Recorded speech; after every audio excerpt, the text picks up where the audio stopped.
So, are we ready to have the conversation? Coming right up.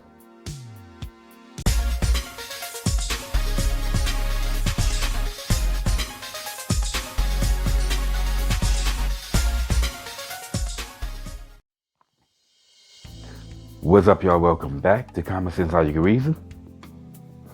I want to say thank y'all for joining me today. So, Carnival Cruise Line has announced that they're going to ban rap music from their cruise ships.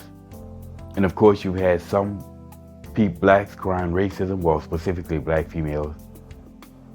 Of course, that's right there, yet another example of the knee-jerk crying about race, or knee-jerk race crying. But why is Carnival Cruise doing this? Well, they have been branded as the spirit of the seas and comparing them to Spirt Airlines. Now, I'm guessing that somebody at Carnival, people in the marketing department, decided to start having lower prices on their cruise ships to entice more people to buy, basically to take cruises with them, and they will make it up in volume. Now, unfortunately for them, it had the unintended consequences of attracting lower class people, specifically N-words. And they have been going on these cruises and have been just ghettoifying the brand name of Carnival Cruise Line.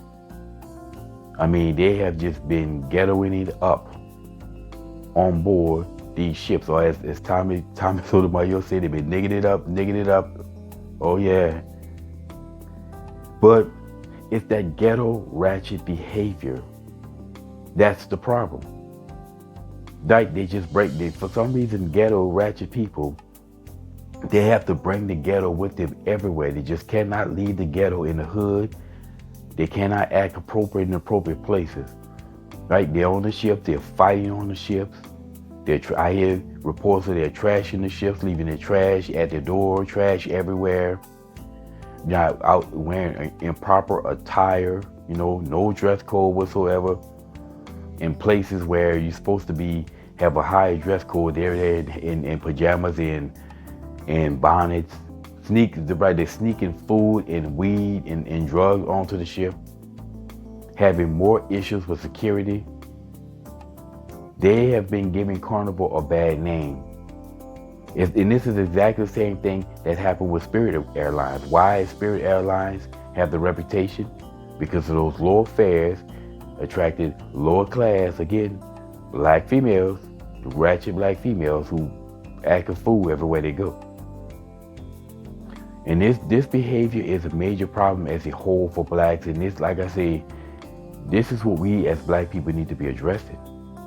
The problem is that there's still too many black people in America wanting to cry about white supremacy. And that's taking attention away from what the real problem is, again, the black inferiority that's in the black community. But the question I have to ask is, have we gotten to the point, or are we getting to the point as black people when we are ready to address this matter? Well, I don't know.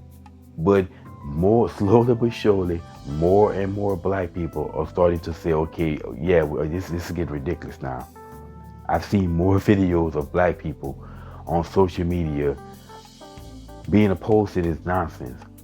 So hopefully, like I said, I'm hoping that enough black folks get fed up with this behavior, that we stop wasting our time on nonsense and we start focusing on this. And as I said, in other shows, we need to have start a movement amongst black people, not BLM, but end the ratchet. We need to end this ratchet behavior amongst black people. We as black people, we need to look at ourselves, and we need to address this behavior, because it's not going to stop. And if we let it keep going, it's just going to get worse and fester. But as I said, I'm just hoping black folks are starting to wake up to say enough, that we say, we all stand up and, like I say, have this giant movement to put an end to this foolishness once and for all. Because just like all this ratchet nonsense, it started with a movement, where it's going to have to end with a movement from us. And then people will stop looking at black people in a certain way. Anyway, y'all, that's my 2 cents on this. Are we ready to have this conversation, black people? And as always, until next time.